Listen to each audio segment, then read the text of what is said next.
Ppm next topic क्या करते हैं, पीपीएम के बारे में पढ़ते हैं। पीपीएम क्या होता है, पार्ट्स पर मिलियन होता है, जैसे पार्ट्स पर मिलियन। पीपीएम क्या बाकी था, अभी W/W बाकी था, ठीक है, नहीं V/V बचा था पीपीएम में, और बचा था पीपीएम हमारा जो बचा था W/V बचा था। फिर ये जो हमारा है एक टेम्परेचर डिपेंडेंट चीज़ें हैं, ठीक है, टेम्परेचर डिपेंडेंट चीज़ें थी, अभी हम टेम्परेचर डिपेंडेंट। अब चलिए चलते क्या कहते हैं, पीपीएम V/V को पढ़ते हैं। तो पीपीएम V/V का मतलब क्या हो गया कि ये जो वॉल्यूम है ऊपर का, ठीक है, ये जो वॉल्यूम ऑफ सैल्यूट है, इसको क्या बोलते हैं, वॉल्यूम ऑफ सैल्यूट, यानी ये सैल्यूट का क्या है, जो ऊपर का जो है ये, इसको कहते हैं वॉल्यूम ऑफ सैल्यूट, यानी क्या है, वॉल्यूम ऑफ सैल्यूट है, और नीचे क्या हो जाएगा, पूरे वॉल्यूम ऑफ सोल्यूशन हो जाएगा, ठीक है, पूरे का वॉल्यूम ऑफ सोल्यूशन। ये स्मॉल भी है, एक कैपिटल भी है, एक कैपिटल है, ये क्या हो जाएगा यहाँ पर सोल्यूशन। अब क्या करेंगे, यहाँ पर पीपीएम दिया है, यानी पार्ट्स पर मिलियन दिया है, पीपीएम यानी पीपीएम पार्ट्स पर मिलियन, यानी 10⁶ का, यानी कि हम जो भी देखेंगे यहाँ पर सॉलिड में, जो भी हम यहाँ पर देखेंगे सैल्यूट में जो भी हम देखेंगे, सैल्यूट का जो भी हम सोल्यूशन में देखेंगे पार्ट्स में, वो कितना हम देखेंगे 10⁶ में। जैसे 1 ग्राम है सैल्यूट, तो हम क्या देखेंगे कि 10⁶ में 1 ग्राम है, वो 1 ग्राम जो सैल्यूट है वो कितने में हम देख रहे हैं, 10⁶ में। तो यहाँ पर हम मल्टीप्लाई करेंगे 10⁶ यानी मिलियन का। इसी तरह same as it is PPM W/V, यानी अब देखो, अब W/V यानी वेट ऑफ सैल्यूट, और नीचे क्या हो जाएगा, वॉल्यूम ऑफ सॉल्यूशन, ठीक है, और इंटू 10⁶। कोई ज़्यादा डिफरेंट नहीं है, बस यहाँ पर वेट है, वेट बाई वॉल्यूम है, और यहाँ पर क्या है, वॉल्यूम बाई वॉल्यूम है, यहाँ पर वेट बाई वॉल्यूम है पीपीएम का। अब कोई ज़्यादा डिफरेंट नहीं, वेट ऑफ सैल्यूट जो हमारे सवाल में गिवन रहेगा कि पीपीएम इतना है, वेट बाई वेट, जैसे पीपीएम दे दिया 5, W/V दे दिया, तो अब उसका निकालेंगे 10⁶ में। ऐसे ही आता है पार्ट्स पर पार्ट्स पीपीबी आता है। अब जैसे पीपीबी आ गया V/V में, तो अब क्या करेंगे, बस सेम चीज़ वही रहेगा, बस देखो सेम चीज़ वही रहेगा, सेम चीज़ क्या रहेगा, सेम चीज़ वही रहेगा, बस यहाँ पर क्या रहेगा 10⁹ से हम क्या करेंगे, मल्टीप्लाई कर देंगे, ओके। अब देखो यहाँ पर पीपीएम W/V पढ़ लिए, पीपीएम V/V, ये सब क्या थे, टेम्परेचर डिपेंडेंट चीज़ें थी, ये सब क्या थे, टेम्परेचर डिपेंडेंट। अब क्या पढ़ते हैं, टेम्परेचर इंडिपेंडेंट। टेम्परेचर इंडिपेंडेंट में क्या आता है, परसेंटेज जो आता है पीपीएम जो आता है वो क्या रहता है, वेट बाई वेट रहता है, पीपीएम क्या रहता है, वेट बाई वेट। अब देखो ये टेम्परेचर क्या है, इंडिपेंडेंट चीज़ है, पीपीएम वेट बाई वेट, इसको क्या करते हैं, इसको बोलते हैं वेट ऑफ सैल्यूट, और नीचे क्या हो जाएगा, वेट ऑफ पूरा का क्या हो जाएगा, वेट ऑफ, यानी पूरा वेट ऑफ क्या हो जाएगा, सोल्यूशन, वेट ऑफ सोल्यूशन। ये किस में रहेगा, ग्राम में, ये भी क्या रहेगा, ग्राम में, और ऊपर इसमें ग्राम में रहेगा, और ये क्या रहेगा, वॉल्यूम लीटर में रहेगा, ये क्या रहेगा, लीटर में, ये भी क्या रहेगा, लीटर में। अब देखो इनटू यहाँ पर क्या करेंगे, 10⁶ से मल्टीप्लाई करेंगे, क्योंकि पीपीएम है, पार्ट्स पर मिलियन, हम पार्ट्स में देख रहे हैं, इसके पार्ट्स में 10⁶ पार्ट्स में देख रहे हैं हम कि हमारा कितना सैल्यूट है, ठीक है।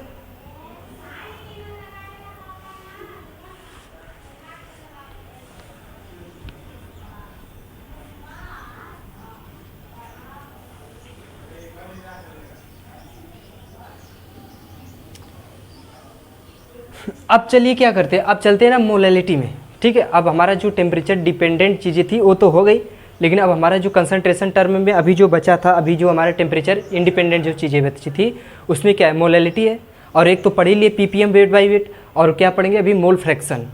ये दो चीज़ें कंप्लीट करेंगे, मोलैलिटी, मोल फ्रैक्शन, ठीक है। अब मोलैलिटी चलते हैं, ठीक है, मोलैलिटी। अब क्या पढ़ते हैं, मोलैलिटी। देखो मोलैलिटी क्या होता है, जैसे मोलैरिटी था ना, बस सेम चीज़ यहाँ पर भी है, बस वहाँ पर सोल्यूशन था, यहाँ पर क्या हो जाएगा, सॉल्वेंट, बस ज़्यादा अंतर नहीं। यहाँ पर केजी में मापेंगे, यहाँ पर केजी में मेजरमेंट करेंगे उसका। अब देखो यहाँ पर क्या है, molality that is number of moles of salute present in किसमें, सॉल्वेंट में, सॉल्वेंट पे, इन किस में, केजी में, present in solvent in KG.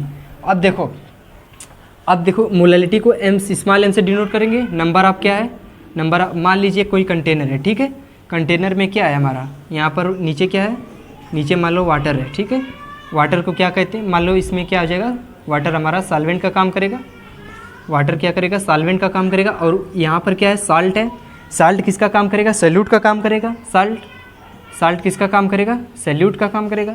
अब देखो सैल्यूट को हम मान लेते हैं ए, सॉल्वेंट को मान लेते हैं बी। तो हम क्या करेंगे, यहाँ पर सैल्यूट हमारा है, number of moles of salute, तो इसका मोल्स यानी साल्ट का, यानी number of moles of salt, और नीचे क्या रहेगा, सॉल्वेंट इन केजी, यानी सॉल्वेंट का जितना रहेगा वेट ऑफ सॉल्वेंट, यानी किसमें, केजी में। तो अब देखो ये क्या आ गया, मोलैलिटी। अब देखो यहाँ पर केजी ना देकर अगर यहाँ पर ग्राम में दिया रहेगा तो यहाँ पर क्या करेंगे, 1000 से क्या करते हैं, मल्टीप्लाई करते हैं। अब देखो मोलैलिटी हमें क्या हो गया, पता हो गया। मोलैलिटी कुछ है नहीं ज़्यादा सिंपल, मतलब बहुत ज़्यादा कठिन नहीं है, बस सिंपल ही है। That is number of moles of solute present in solvent, कितना, इन केजी, यानी पर केजी, यानी जो हमारा प्रेजेंट रहेगा इन पर केजी में रहेगा, यानी इसको जब भी देखेंगे पर केजी में देखेंगे, ठीक है। ये तो हो गया मोलैलिटी। अब क्या देखेंगे, मोल फ्रैक्शन। अब मोलैलिटी का यूनिट क्या होता है, मोलैलिटी का यूनिट हो जाएगा हमारा, ये क्या रहेगा, नंबर ऑफ मोल्स रहेगा, यानी मोल हो जाएगा, और नीचे क्या रहेगा, वेट केजी में, यानी केजी लिख दो यहाँ पर, मोल पर केजी, इसका यूनिट हो गया। अब क्या चलते हैं, अब चलते हैं मोल फ्रैक्शन में, ठीक है। अब हमारा मोल फ्रैक्शन क्या होता है, मोल फ्रैक्शन को डिनोट करते हैं काई से, ठीक है। ये हो गया इसका डिनोशन, क्या हो गया इसका, डिनोट वाला मार्क्स हो गया, साइन हो गया इसका। अब चलते हैं मोल फ्रैक्शन पढ़ते हैं। मोल फ्रैक्शन क्या होता है, देखो हम क्या करते हैं, इसको इरेज करते हैं, फिर मोल फ्रैक्शन ऊपर लिखते हैं।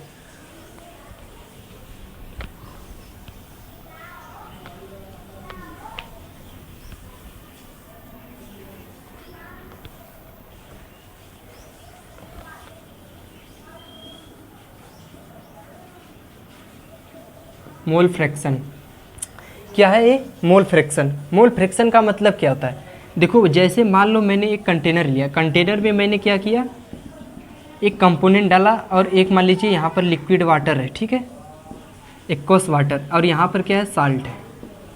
साल्ट का मान लीजिए मोल है Na, और इसका मोल वाटर का मान लो Nb।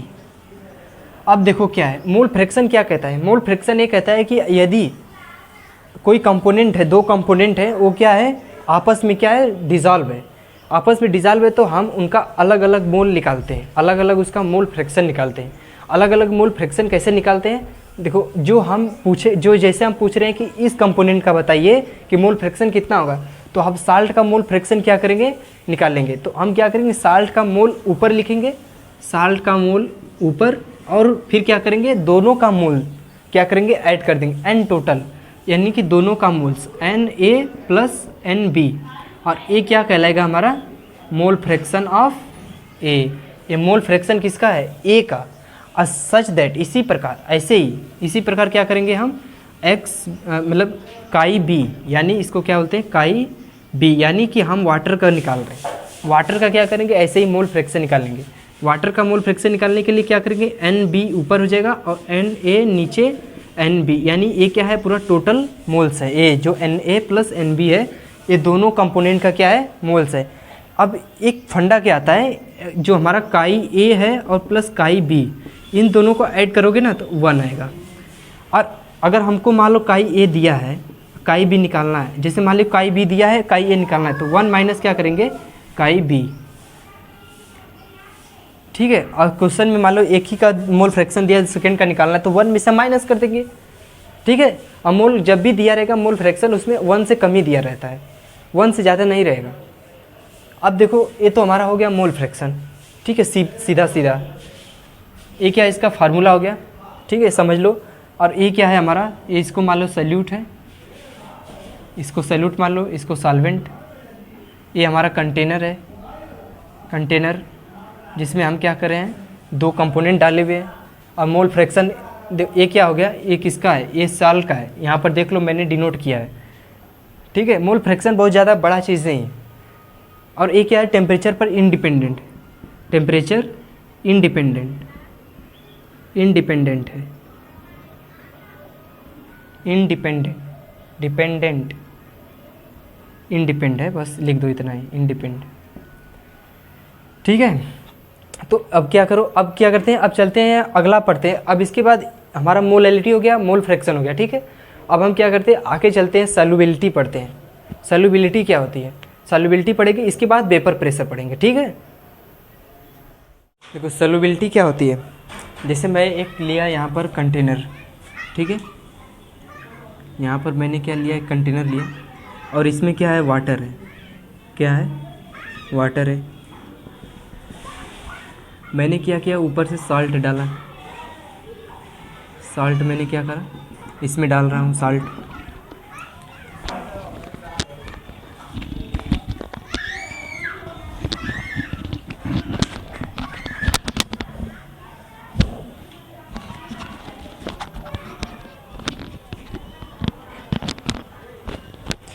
मैं इसमें क्या कर रहा हूँ, सॉल्ट को क्या कर रहा हूँ, डाल रहा हूँ यहाँ पे। ठीक है, तो अब सॉल्ट को डाल रहा हूँ, तो इसमें क्या हो रहा है, सॉल्ट में डालने के बाद इसमें क्या हो रहा है, डिसोल्यूशन हो रहा है। जो हमारा साल्ट है वो कहाँ जा रहा है, वाटर में, वाटर में जाकर क्या कर रहा है, सॉल्युबल हो जा रहा है। यानी कि साल्ट जब आया वाटर में सॉल्युबल हो रहा है। ठीक है, इसके बाद देखो कुछ साल्ट जो होते हैं ना, वो साल्ट क्या करते हैं, यहाँ पर नीचे जमा हो जाते हैं। कुछ साल्ट क्या होते हैं, छोटे छोटे छोटे छोटे छोटे क्या होते हैं, यहाँ पर जमा हो जाते हैं। यानी कहने का मतलब कि सब जो साल्ट होते हैं, सब पूरे के पूरे साल्ट जो होते हैं वो डिज़ोल्व नहीं होते हैं। कुछ सॉल्ट के जो पार्टिकल्स होते हैं जो क्या होते हैं, सरफेस में क्या रहते हैं, बैठे रहते हैं, तो उनको क्या बोलते हैं हम, क्रिस्टलाइजेशन। उसको हम क्या बोलते हैं, क्रिस्टलाइजेशन, क्रिस्टलाइजेशन, इसको क्या बोलते हैं, क्रिस्टलाइजेशन। अब देखो अब कहानी क्या है, अब देखो जैसे हम साल्ट मैंने डाला इसमें, तो अब क्या हुआ है, सोल्यूशन में इसमें सॉल्वेंट में क्या हुआ, डिज़ोल्व होना स्टार्ट हुआ। ठीक है, सॉल्युबल हुआ। तो अब हम क्या करते हैं, अब देखते हैं कि यहाँ पर साल्ट को डाल रहे हैं। ठीक है, साल्ट को डालते जा रहे, डालते जा रहे, डालते जा रहे, एक ऐसा मैक्सिमम पॉइंट आता है साल्ट का। यहाँ पर जब हम साल्ट को डालते हैं, ठीक है, मान लीजिए एक क्या आ रहा है, साल्ट आ रहा है, तो एक ऐसा मैक्सिमम अमाउंट जो है क्या करते हैं, एक क्या करते हैं, ये सोल्यूशन हमारा जो वाटर का है, ठीक है, वाटर का सोल्यूशन है। मान लो ये वाटर का सोल्यूशन कितना है, यूनिट वॉल्यूम में है। ये कितना है, unit volume, unit volume, unit volume में है। ठीक है, इसका कितना है, यूनिट वॉल्यूम। अब देखो यहाँ पर क्या किया मैंने, सॉल्ट को, यानी साल्ट कहो या सैल्यूट कहो, एक तरह से इसको सैल्यूट बोलो, सैल्यूट बोलो। सैल्यूट जो हमारा है वो क्या हुआ, सॉल्वेंट में आ रहा है। तो ऐसा मतलब कि एक क्या है, इसका जो टेम्परेचर है क्या है, टेम्परेचर सेम है, यानी कि जो टेम्परेचर है एकदम कांस्टेंट टेम्परेचर पर है। ठीक है, यानी कि टेम्परेचर मतलब एक फिक्स टेम्परेचर इसका है। यहाँ इस समय अभी क्या है इसका, इस समय इसका टेम्परेचर क्या है, फिक्स है, इस समय कोई इसका चेंज नहीं हुआ है।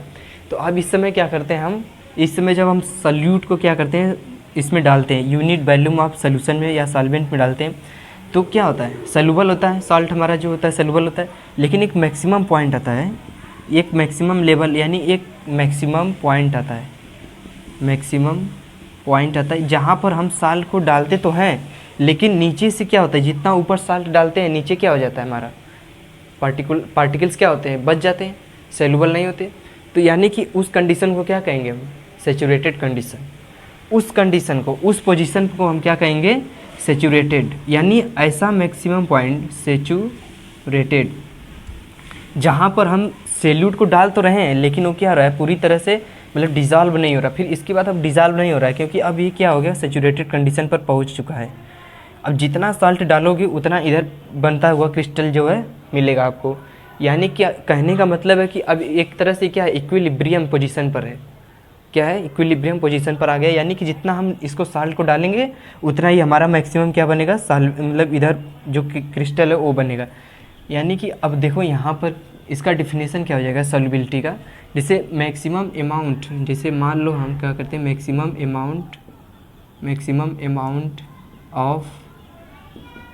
अमाउंट ऑफ सॉल्यूट, ठीक है, क्या करते हैं, डिज़ोल्व करते हैं, किसमें, मैक्सिमम क्या करते हैं, डिज़ोल्व्ड इन, देखो डिज़ोल्व हो रहा है लेकिन किस में हो रहा है, इन पर यूनिट, किस में, per unit volume of solvent या सोल्यूशन कर दो, या पर यूनिट ऑफ सॉल्वेंट या सोल्यूशन। ठीक है, अब क्या हो रहा है इसमें, maximum amount of solute dissolve हो रहा है in per unit of volume of solvent.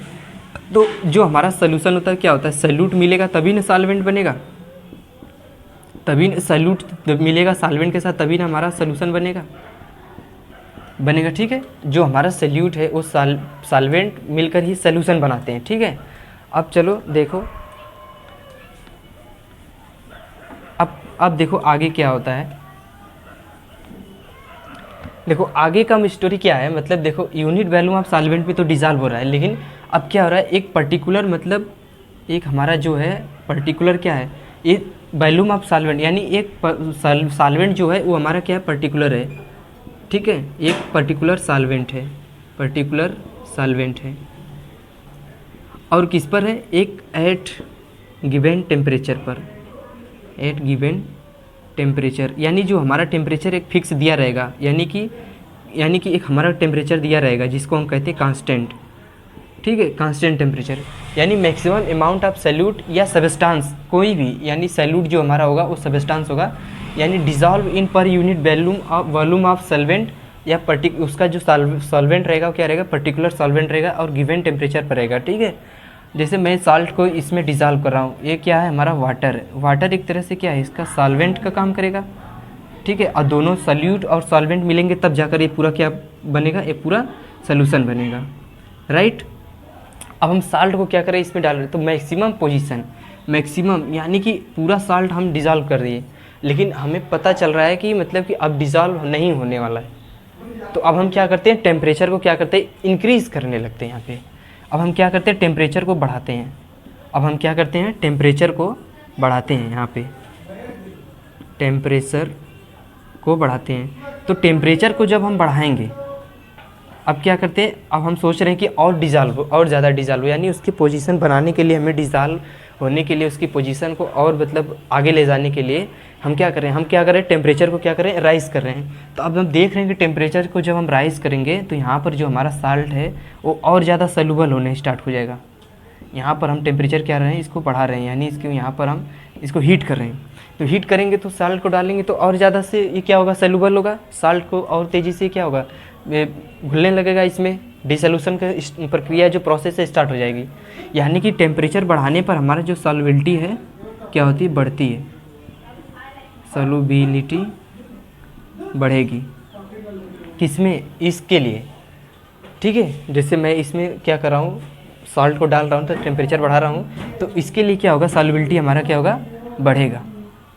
अब देखो ये जो हमारा सॉल्युबिलिटी है अब डिपेंड किस पर करता है, इसका फैक्टर क्या है, इसका फैक्टर है, अब देखो ये जो हमारा सॉल्वेंट है, सॉल्यूट है, हर किसी के लिए अलग अलग होगा। हर किसी के लिए सॉल्यूट और सॉल्वेंट का जो हमारा जो मतलब स्टोरी है, जो घुल रहा है, जो डिसोल्यूशन की यानी जो प्रक्रिया हो रही है, वो क्या हर के लिए अलग अलग होगी। यानी उसका जो नेचर है वो नेचर क्या होगा, सबके लिए अलग होगा। जैसे नेचर ऑफ, यहाँ पर लिखो नेचर ऑफ सॉल्यूट या सॉल्वेंट, इसके लिए देखो अलग अलग होगा नेचर ऑफ सॉल्यूट और सॉल्वेंट। अब देखो जैसे मैं मान लिया, देखो जैसे इस वाटर है, ठीक है, यहाँ पर क्या लिया मैंने, वाटर, ये क्या है, पोलर है, ये क्या है हमारा वाटर, क्या है, पोलर। इसी तरह मैंने HCl ले लिया, ठीक है, ये भी क्या है, पोलर है। तो अब देखो पोलर क्या है, पोलर को डिजॉल्व करेगा, यानी लाइक डिजॉल्व लाइक, समझ गए, जो मैंने बताया था ना, लाइक डिजॉल्व लाइक, तो लाइक डिजॉल्व लाइक वही है, यानी पोलर को क्या करेगा, डिजॉल्व करेगा। यानी मान लो वाटर हमारा सॉल्वेंट का काम कर रहा है और HCl हमारा सॉल्यूट का काम कर रहा है। तो अब देखो सॉल्यूट और सॉल्वेंट जो है वो क्या है, दोनों पोलर हैं, ठीक है, नेचर ऑफ सॉल्यूट या सॉल्वेंट जो हमारा दोनों क्या है, पोलर है। इसी तरह नॉन पोलर को डिजॉल्व करेगा, हाँ, लाइक डिजॉल्व लाइक, यानी इसी को कहते हैं like dissolve like. Non polar में डिजॉल्व होगा, पोलर में डिजॉल्व होगा।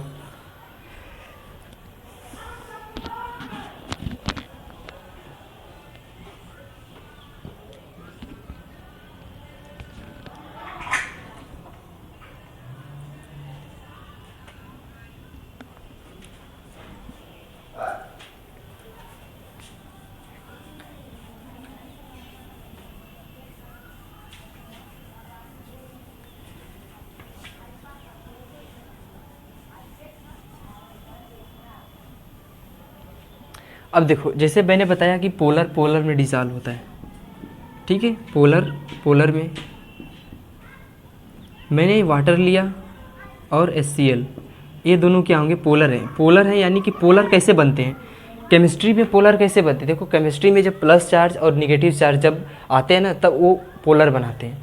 देखो यहाँ पर ब्रेक डाउन होगा, वाटर में जब HCl जाएगा तो किस में टूटेगा, H+Cl- में, तो प्लस और माइनस क्या बनाए, पोलर बना दिए इसको।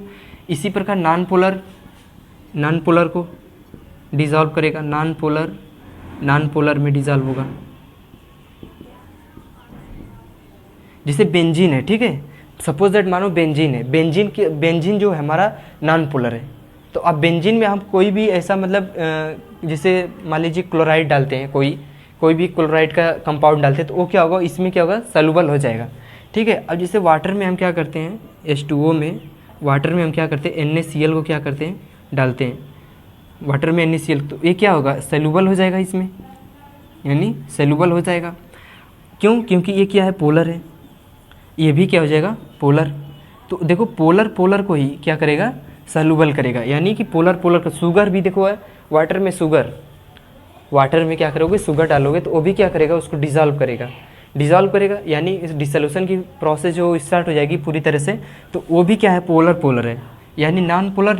कहने का मतलब कि जो हमारा नेचर ऑफ सॉल्यूट है या सॉल्वेंट है वो एक समान यानी लाइक डिसॉल्व लाइक को ही पसंद करता है, लाइक डिसॉल्व लाइक, ठीक है, सेम को डिसॉल्व करेगा, तभी हमारा ये क्या सॉल्युबिलिटी का प्रोसेस जो है स्टार्ट होगा। जैसे सैंड है, मान लो वो क्या है, एक प्रकार से एक सैंड है यानी सॉलिड है, तो सैंड में सैंड डालोगे तो क्या होगा, वो क्या होगा, सॉल्युबल होगा सैंड में।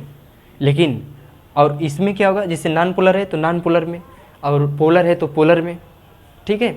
अब क्या करते हैं, सेकेंड चलते हैं टेम्परेचर पर। अब टेम्परेचर का कहानी क्या है, टेम्परेचर का कहानी मैंने अभी जस्ट बताया पीछे, ठीक है। टेम्परेचर, अगर हम टेम्परेचर को इंक्रीज़ करते हैं तो हमारा जो सॉल्युबिलिटी है ना बढ़ेगी, सॉल्युबिलिटी इस कंडीशन के लिए क्या होगी, बढ़ेगी। अब देखो, अब आगे चलते हैं, टेम्परेचर मान लो यहाँ पर सॉल्युबिलिटी क्या कर रहे हैं, मतलब यहाँ पर तो सॉल्युबिलिटी क्या है, टेम्परेचर बढ़ाने पर क्या हो रहा है, बढ़ रहा है, क्योंकि जब टेम्परेचर बढ़ाएंगे तो मैक्सिमम गैस क्या होगी, मतलब टेम्परेचर बढ़ाएंगे तो इसमें क्या होगा, साल्ट जो है और तेज़ी से डिज़ोल्व होना स्टार्ट करेगा, साल्ट क्या होगा और तेज़ी से डिज़ोल्व होना स्टार्ट होगा ना। तो अब क्या होगा, यहाँ पर सॉल्युबिलिटी क्या होगी, इसके लिए बढ़ेगी यहाँ पे।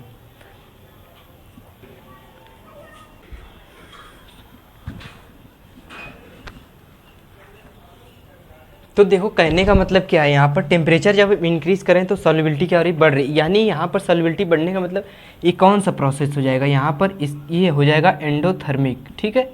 एंडोथर्मिक यानी कि रिक्वायर्ड एनर्जी इसको चाहिए, एंडोथर्मिक।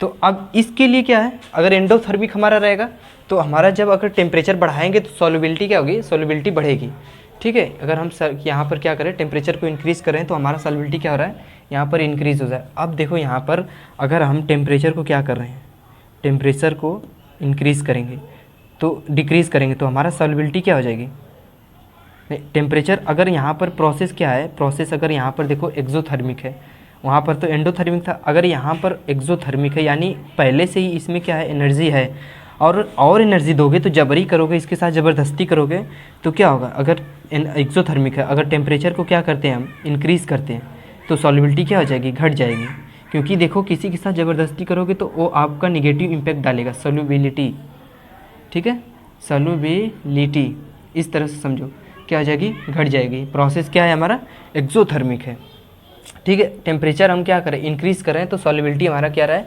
इंक्रीज़ हो रहा है, और ये क्या हो रहा है, एंडोथर्मिक प्रोसेस है, ठीक है। एक तरह से समझो जैसे हमारे पास एनर्जी ऑलरेडी हमारे पास नहीं है, हमें चाहिए, रिक्वायर्ड तो हमें एनर्जी बाहर से मिलेगा, ठीक है, हमें क्या होगा, बाहर से एनर्जी मिलेगा तो हम क्या इसको क्या करेंगे, एंडोथर्मिक बोलेंगे, ठीक है।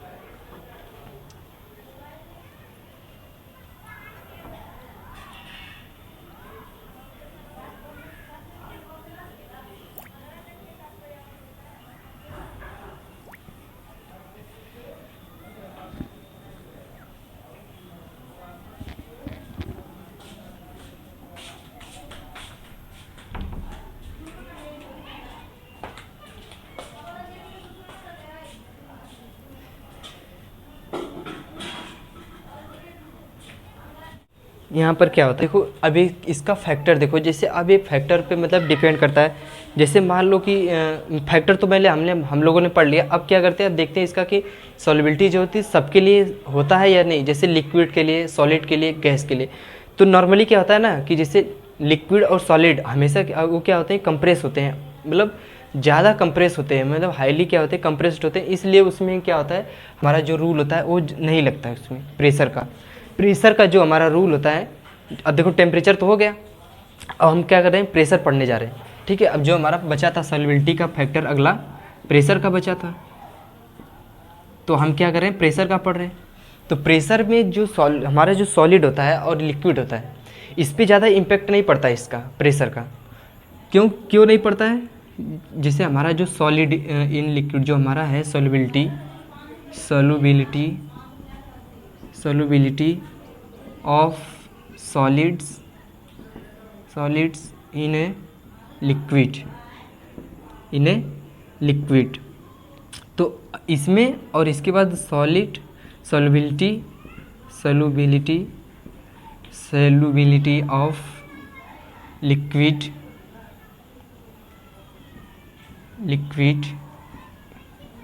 In liquid. तो इन दोनों पे हमारा क्या होता है, प्रेशर का ज़्यादा इम्पेक्ट नहीं पड़ता है, क्योंकि ये क्या होते हैं, ये मोर कंप्रेसिबल होते हैं, मोर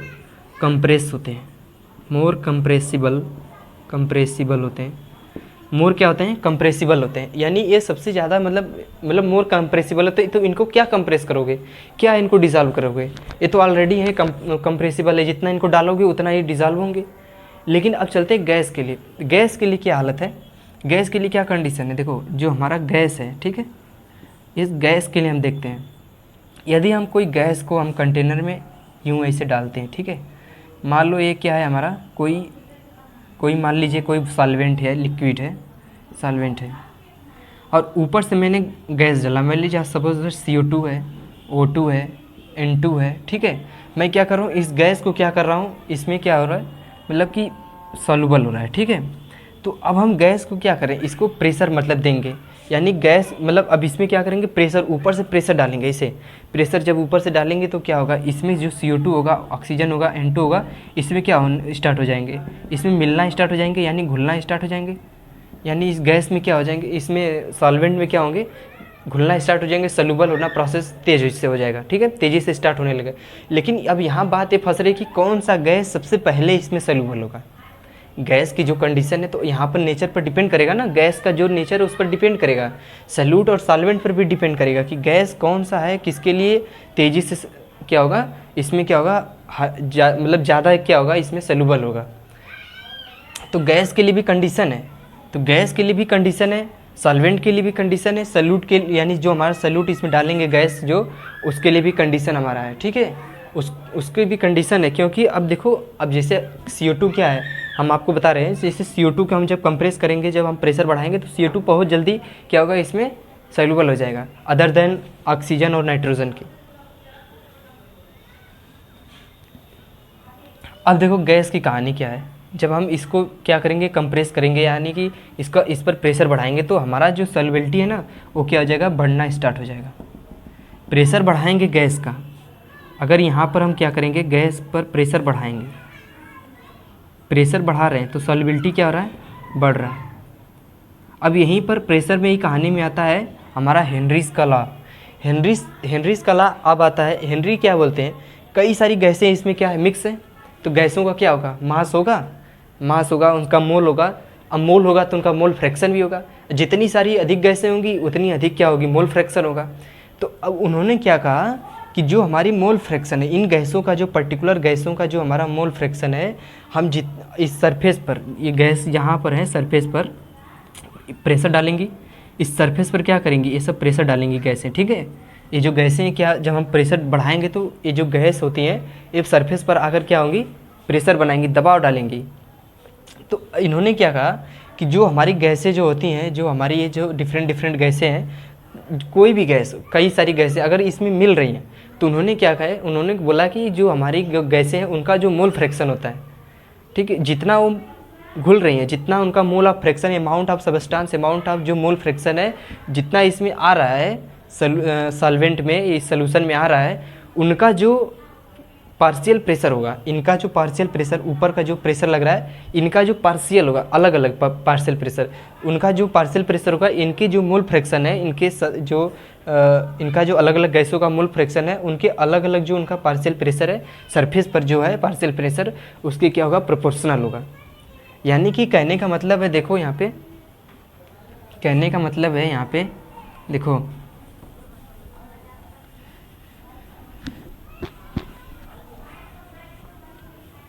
कहने का मतलब है कि देखो, जैसे हमारा जो एक क्या है अमाउंट ऑफ, जो हमारा ये जो गैस है, डिफरेंट डिफरेंट जो गैसें हैं, तो उन्होंने क्या कहा कि जो हमारी गैसें हैं, जो हमारी गैसें हैं, इसमें क्या हो रही है, सॉल्वेंट में क्या हो रही है, डिज़ोल्व हो रही। तो हेनरी ने क्या बोला, देखो जैसे जो हमारा यहाँ पर सॉल्युबिलिटी है, इस गैस की जो सॉल्युबिलिटी है, ठीक है, अब इन गैसों की सॉल्युबिलिटी जो है क्या है, देखो यहाँ पर जो एक गैस हैं क्या हो रहे हैं, सॉल्युबल हो रहे हैं, और इनके सरफेस पर क्या हो रहा है, प्रेशर बढ़ रहा है, क्योंकि हम प्रेशर दे रहे हैं ना, क्योंकि हम क्या कर रहे हैं, प्रेशर को क्या कर रहे हैं, हम इंक्रीज़ कर रहे हैं इनमें।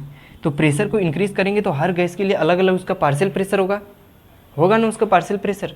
तो उन्होंने क्या कहा कि जो सॉल्युबिलिटी ऑफ गैस है, इनकी जो सॉल्युबिलिटी ऑफ गैस है, वो क्या है, इन अलग अलग गैसों के लिए उनकी जो सतह पर जो है पार्शियल प्रेशर, उनके क्या होगा, प्रोपोर्शनल होगा, उनके क्या होगा, प्रोपोर्शनल होगा। यानी उन्होंने कहा कि जो सॉल्युबिलिटी ऑफ गैस है, सॉल्युबिलिटी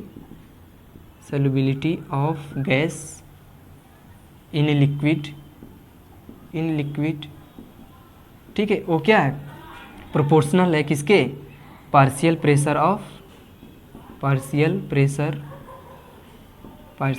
ऑफ गैस। यानी जो डिफरेंट डिफरेंट गैस है, जो डिफरेंट डिफरेंट क्या है, गैसें हैं, उनके लिए जो अलग अलग गैसें, उनकी अलग अलग गैस जो है, उनकी अलग अलग जो सॉल्युबिलिटी होगी ना, उनकी सॉल्युबिलिटी एक समान तो होगी नहीं, तो उनकी जो सॉल्युबिलिटी है, उनके जो पार्शियल प्रेशर है अलग अलग, उनकी क्या होगा, प्रोपोर्शनल होगा।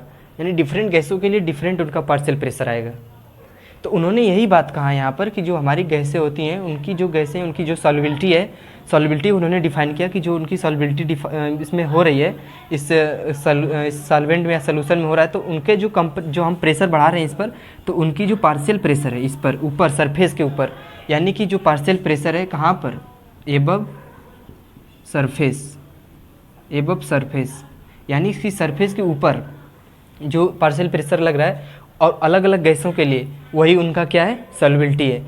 लेकिन इसको और अच्छे तरीके से समझते हैं। अब देखो यहाँ पर सॉल्युबिलिटी ऑफ गैस, यानी जो सॉल्युबिलिटी ऑफ गैस है, तो गैस का अमाउंट होगा, ठीक है, गैस का अमाउंट है, गैस का अमाउंट क्या हो रहा है, इस पे जा रहा है। तो उन्होंने देखो, ये तो पार्शियल प्रेशर ऑफ गैस हो गया, लेकिन अब देखो उन्होंने क्या कहा, देखो जो हमारी ये जो अमाउंट ऑफ जो हमारी गैसें हैं, जो क्या हो रही हैं, सॉल्युबल हो रही हैं, किसमें, सोल्यूशन में जा रही हैं, मास ऑफ गैस, उसका जो गैस का मास होगा ना, क्या हो रहा है, सॉल्युबल हो रहा है। तो उन्होंने क्या कहा कि जो एक गैस के मोल्स हैं, ठीक है, अलग अलग गैसों के जो मोल्स हैं, यानी जो इसके मोल फ्रैक्शन आएंगे, ठीक है, इनकी जो मोल फ्रैक्शन है, जो गैस जो सॉल्युबल हो रहा है, उनका जो मोल फ्रैक्शन है, गैस का, वो क्या होगा, प्रोपोर्शनल किसके होगा, पार्शियल प्रेशर आप इनके जो एबव पर जो लग रहे हैं पार्शियल प्रेशर, उनके क्या होगा, प्रोपोर्शनल होगा। जो इनका पार्शियल प्रेशर है, पार्शियल प्रेशर, ये तो सॉल्युबिलिटी का कंडीशन हो गया। लेकिन हेनरी ने क्या बोला, हेनरी ने बोला था कि जो हमारी गैसें हैं, ठीक है, इनके गैसों का जो मोल फ्रैक्शन है, जो गैसें, जितनी ज़्यादा गैसें होंगी उतनी ज़्यादा क्या होगी, मोल फ्रैक्शन बढ़ेगा इनका। तो मोल फ्रैक्शन जो हमारा आ रहा है इस सोल्यूबल में, इस सोल्यूशन में, जो सॉल्वेंट में आ रहा है, तो जो हमारी जो गैसें हो रही हैं, क्या हो रही है, इसमें आ रही है अंदर, तो क्या हो रहा है, मोल फ्रैक्शन बढ़ रहा है ना, मोल फ्रैक्शन क्या हो रहा है, बढ़ रहा है। तो जब मोल फ्रैक्शन बढ़ रहा है, तो उन्होंने यही बात कहा कि जब मोल फ्रैक्शन, इस अलग अलग गैसों का मोल फ्रैक्शन, उनके क्या होगा, जो सरफेस पर पार्शियल प्रेशर लग रहा है, जो हम पर प्रेशर दे रहे हैं, जितना मोल फ्रैक्शन बनेगा, वही उसका जितना पार्शियल प्रेशर यहाँ पर आएगा, वही उसके प्रोपोर्शनल होगा, ठीक है। यानी पार्शियल प्रेशर ऑफ गैस, यानी जो गैस होगी वो डिफरेंट गैसें के लिए होगी, डिफरेंट गैसें के लिए, एबव सरफेस, यानी जो एबव सरफेस, यानी सरफेस के ऊपर जो होगी गैस, यानी कि partial pressure P proportional to किसके हो जाएगा, काई गैस। अब देखो यहाँ पर अब देखो यहाँ पर क्या होता है, यहाँ पर जब हम पार्शियल प्रेशर यानी इसको हटाते हैं, यानी कि इसको हटाते हैं, ठीक है, इसको प्रोपोर्शनल के साइन को हम जब हटाते हैं तो यहाँ पर क्या आता है, प्रोपोर्शनल के साइन को हटाते हैं तो यहाँ पर आता है एक KH कांस्टेंट लगता है, और ये क्या है हमारा गैस। इसी को कहते हैं हेनरीज का लॉ। हेनरीज का लॉ यही है, सीधा सीधा जो हमारा solubility of gas in liquid में है वो क्या है, वो पार्शियल प्रेशर ऑफ गैस, यानी जो डिफरेंट डिफरेंट गैस हैं इसमें सॉल्युबल हो रही हैं और उनका जो पार्शियल प्रेशर एबव यानी सरफेस के ऊपर है, बस उन्हीं की क्या होगी, प्रोपोर्शनल। अब देखो यहाँ पर, अब देखो इसकी कहानी क्या होती है। अब हम इसका यूनिट देखते हैं, ठीक है। अब हम क्या करते हैं, अब देखो अब इसका यूनिट क्या है, अब देखो ये क्या हो गया हमारा पी यानी पार्शियल प्रेशर हो गया। पी हमारा क्या हो गया, हमारा क्या हो गया, P partial pressure. Partial pressure कहाँ पर है, ऑन सरफेस लिक्विड या लिक्विड सरफेस, ठीक है, लिक्विड सरफेस पर है, ऑन लिक्विड सरफेस या above liquid surface, above liquid surface, ठीक है। और ये क्या है हमारा, हेनरीज कांस्टेंट है, हेनरी कांस्टेंट। और ये हमारा क्या है, मोल फ्रैक्शन। क्या है हमारा, मोल फ्रैक्शन है। ये जो मोल फ्रैक्शन है हम बताएं ना, अलग अलग गैसों के लिए होगा। जैसे अब देखो CO2 है, O2 है, N2 है, तब इन लोगों इन सारी गैसों के लिए अलग अलग इनका क्या होगा, पार्शियल प्रेशर होगा और उनका अलग अलग क्या होगा, मोल फ्रैक्शन होगा। जितनी ज़्यादा गैसें अंदर जाएंगी उतनी ज़्यादा, जितना अमाउंट ऑफ गैसें अंदर जाएंगी, जितना अमाउंट ऑफ मास अंदर जाएगा गैस का, उतनी ही ज़्यादा क्या होगी, मोल फ्रैक्शन बढ़ेगा, ठीक है। अब हम क्या करते हैं, इसको क्या करो, नोट डाउन करो, लिखो। अब हम क्या करते हैं, अब चलते हैं आगे, चलते हैं। इसका जो यूनिट होगा, इसका जो यूनिट आएगा वो क्या होगा, यूनिट इसका, या तो हम लिखते हैं इसको किलो बार में, ठीक है, या mmHg में, ठीक है। जो हमारा पार्शियल प्रेशर है, पार्शियल प्रेशर का यूनिट किस में आएगा, यूनिट किलो बार या mmHg या ATM में आ सकता है, ATM, ठीक है। जो हमारे ये पार्शियल प्रेशर का जो यूनिट है वो किलो बार में भी आ सकता है, mmHg में आ सकता है, ATM में भी आ सकता है।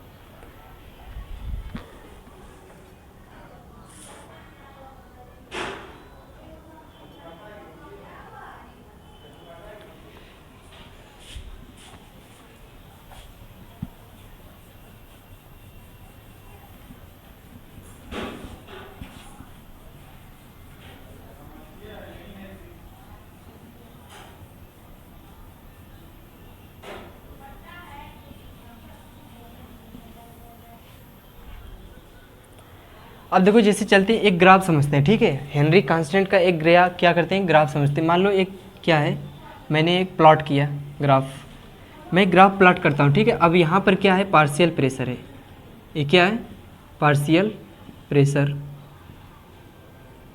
ये क्या है, पार्शियल प्रेशर है।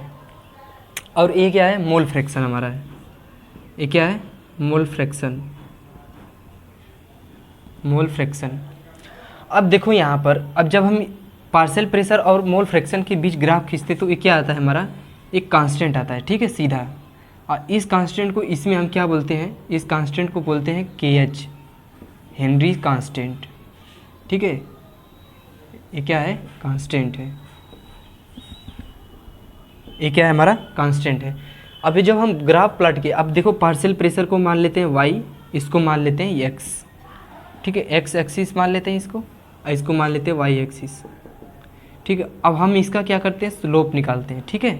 इसका क्या करते हैं, स्लोप निकालते हैं, यानी कि इसका जो हम स्लोप निकालेंगे, यहाँ पर निकाल रहे हैं, इसका स्लोप निकालेंगे तो क्या आएगा, Y/X यानी पार्शियल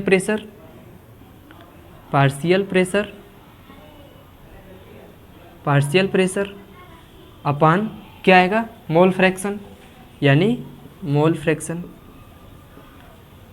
फ्रैक्शन इक्वल टू किसके आएगा, कांस्टेंट, हेनरी कांस्टेंट के। तो अब हमारा जो फार्मूला था वो क्या था, P इक्वल टू क्या था, KH इंटू क्या था, ये था मोल फ्रैक्शन ऑफ गैस। तो अब देखो वो चीज़ें देखो यहाँ पर ग्राफ के द्वारा, यही चीज़ें हम क्या किए यहाँ पर ग्राफ के द्वारा समझ रहे हैं, क्योंकि जब हम पार्शियल प्रेशर बढ़ाते हैं तो मोल फ्रैक्शन भी क्या होगा, बढ़ेगा। यानी मोल फ्रैक्शन बढ़ाएंगे तो पार्शियल प्रेशर भी बढ़ेगा। पार्शियल प्रेशर हम बढ़ाएंगे तभी, अगर गैसें ज़्यादा होंगी तो हमें प्रेशर और ज़्यादा देना पड़ेगा उनको सॉल्युबल करने के लिए, तो जाहिर है कि पार्शियल प्रेशर उनका बढ़ेगा।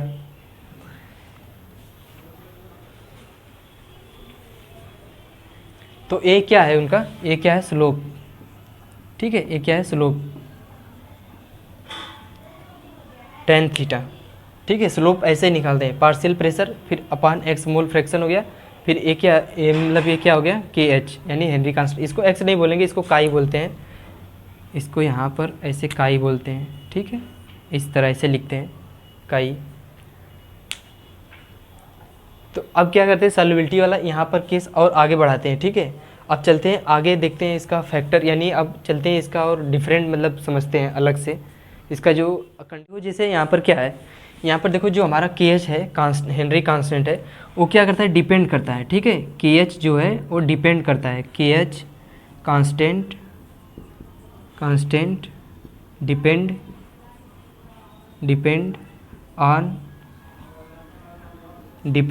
डिपेंड करता है किस पर, डिपेंड फॉर सॉल्वेंट एंड,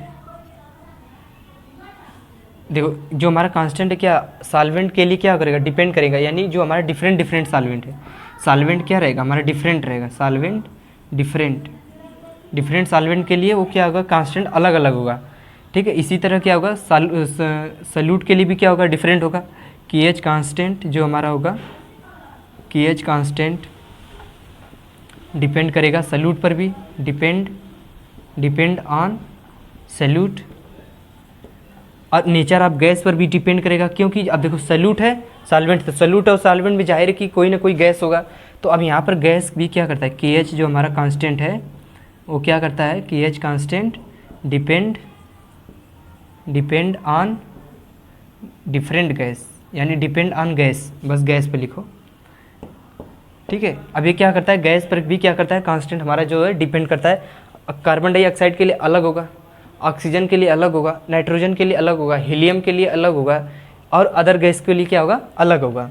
के एच जो कांस्टेंट है इसको क्या करो, नोट कर लो, अलग अलग इसका जो कांस्टेंट डिपेंड करता है अलग अलग, मतलब सॉल्यूट पर भी डिपेंड करेगा और डिपेंड ऑन गैस पर, यानी नेचर ऑफ गैस पर भी डिपेंड करेगा। नेचर ऑफ गैस वही हो गया, एक ही चीज़ है, नेचर ऑफ गैस पर डिपेंड करेगा के एच जो कांस्टेंट है हमारा। अब चलते हैं क्या करते हैं, इसको इरेज करते हैं। ठीक है, इरेज करते हैं इसको।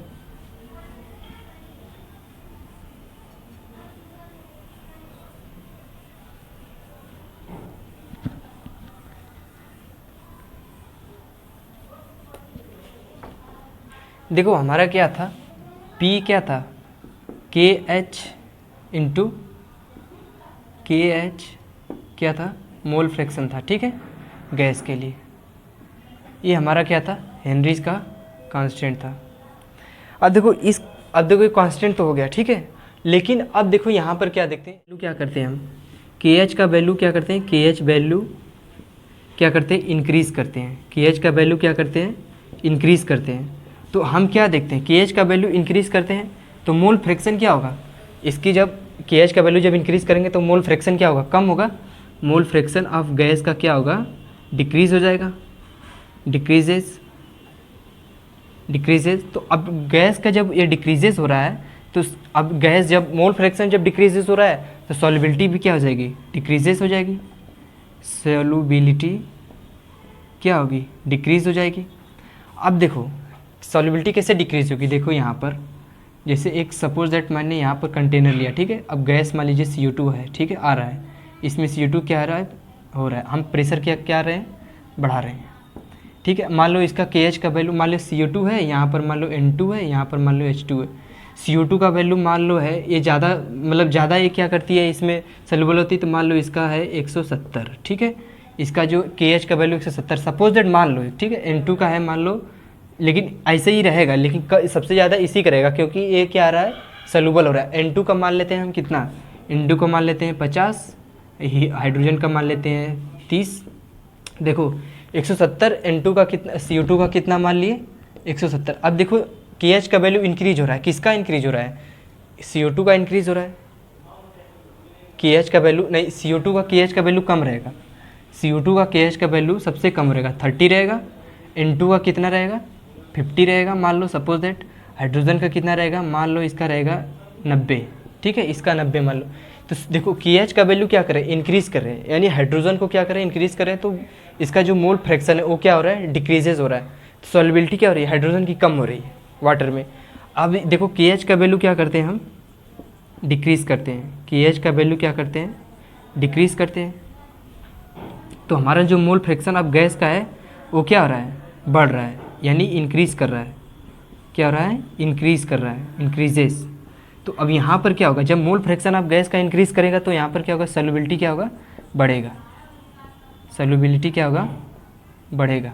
यहाँ पर सॉल्युबिलिटी क्या होगा, बढ़ेगा, यानी सॉल्युबिलिटी क्या होगा, इंक्रीज़ करेगा। यानी कि देखो यहाँ पर CO2 क्या माने थे, CO2 30 माने, N2 50 और हाइड्रोजन क्या था 90 था। तो हाइड्रोजन क्या होगा, हाइड्रोजन का KH का वैल्यू इंक्रीज़ है यानी कि 90 है, तो उसका जो मोल फ्रैक्शन है गैस का वो डिक्रीज़ हो रहा है और सॉल्युबिलिटी क्या हो रही है, कम हो रही है। KH का वैल्यू क्या कर रहे हैं, डिक्रीज़ कर रहे हैं, यानी कि अब जैसे जैसे ज़्यादा आगे बढ़ रहे हैं तो KH का वैल्यू कम हो रहा है। तो गैस का जो मोल फ्रैक्शन है वो क्या हो रहा है, इंक्रीज़ हो रहा है, और सॉल्युबिलिटी क्या हो रही है, इंक्रीज़ हो रहा है। यानी CO2 का क्या हो रहा है हमारा, जैसे CO2 का हमारा 30 KH है, मान लेते KH का हेनरी कांस्टेंट कितना 30, तो सॉल्युबिलिटी क्या हो रही है, बढ़ रही है। यानी कहने का मतलब कि जो गैस है वो डिपेंड करता है, जो हमारा सॉल्युबिलिटी है वो डिपेंड करता है, यानी KH का जो वैल्यू है वो क्या करता है, डिपेंड करता है nature on gas, nature on gas पर डिपेंड करता है।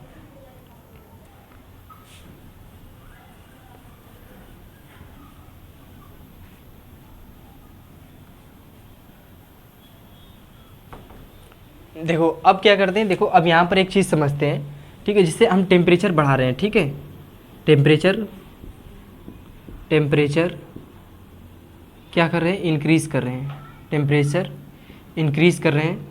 तो हम क्या देखते हैं कि हमारा जो टेम्परेचर है ना, जो हमारा टेम्परेचर अगर हम इंक्रीज़ करते हैं टेम्परेचर को, तो हमारा KH का वैल्यू क्या होता है, KH का कांस्टेंट का वैल्यू जो होता है, KH कांस्टेंट क्या होता है, बढ़ जाता है। टेम्परेचर जैसे इंक्रीज़ करेंगे KH का कांस्टेंट बढ़ेगा।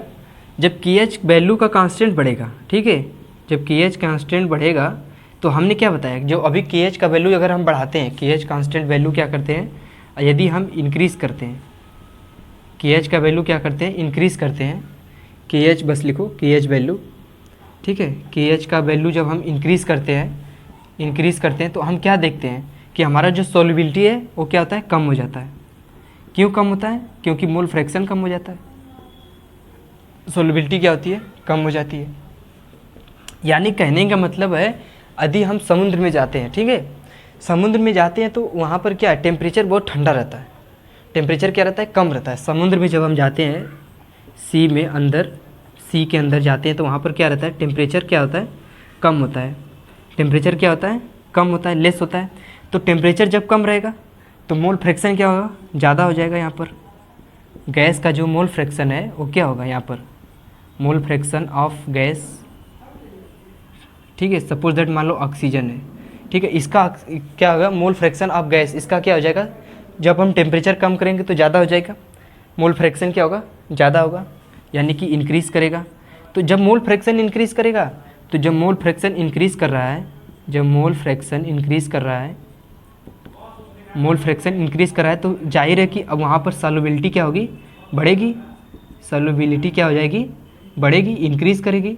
तो अब यहाँ से कहने का ये मतलब निकल रहा है कि जो हमारी एक्वेटिक, जो हमारी एनिमल्स होते हैं, जो हमारा एक्वेटिक, जो हमारा लिव्स होते हैं, सब एक्वेटिक, जो हमारे एक्वेटिक क्या होते हैं, एनिमल होते हैं, एक्वेटिक एनिमल जो होते हैं वो क्या करते हैं, वो ठंडे पानी में रहना पसंद करते हैं, ठीक है, क्या करते हैं, ठंडे पानी में, क्योंकि टेम्परेचर वहाँ पर कम रहता है और ऑक्सीजन का सॉल्युबिलिटी क्या होती है, वहाँ पर ज़्यादा होती है, समझिए, इसीलिए हम ये बता रहे हैं आपको, ठीक है। एक्वेटिक एनिमल जो होते हैं वहाँ पर जब टेम्परेचर कम रहेगा तो वहाँ पर जो गैस का इंट्रैक्शन जो होगा, गैस का इंट्रैक्शन जो होगा वो क्या रहेगा, पास पास में रहेगा, एकदम जुड़े रहेंगे, यानी अधिक से अधिक गैसें क्या होंगी, रिक्वायर्ड होंगी नीचे, तो वहाँ पर क्या रहेगा, ठंडा रहता है, यानी टेम्परेचर जितना ठंडा रहेगा गैस ऑक्सीजन जो हो उतना उसमें सॉल्युबल होगा, और ज़्यादा से ज़्यादा गैस मिलेगा और ज़्यादा से ज़्यादा ऑक्सीजन मिलेगा तो जो एक्वेटिक एनिमल हो क्या जीने का चांस ज़्यादा रहेगा उनका अंदर। तो वही बात हम यहाँ पर बता रहे हैं, ठीक है। टेम्परेचर कम रहेगा तो वहाँ पर क्या रहेगा, कोल्ड रहेगा, यानी कोल्ड रहेगा तो कोल्ड में क्या होगा, मोल फ्रैक्शन हमारा ज़्यादा हो जाएगा, मोल फ्रैक्शन बढ़ जाएगा, मोल फ्रैक्शन इंक्रीज़ करेगा। वही मैंने यहाँ पर लिखा है,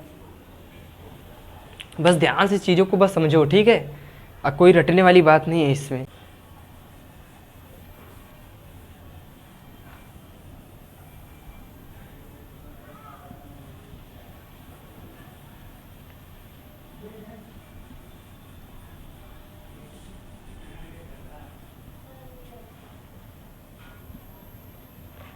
हेनरी का नियम था, जो सॉल्युबिलिटी था, वो तो हमारा ख़त्म हो चुका है। अब क्या करते हैं, नेक्स्ट चैप्टर में, नेक्स्ट वीडियो में मिलते हैं। हम क्या करते हैं, एक वीडियो लेकर आते हैं, उसमें क्या करेंगे, क्वेश्चन सॉल्व करेंगे बहुत सारा, कम से कम अब अगला वीडियो ही रहेगा, अब हेनरी कांस्टेंट पर ही रहेगा, बहुत सारे क्वेश्चन के साथ रहेंगे।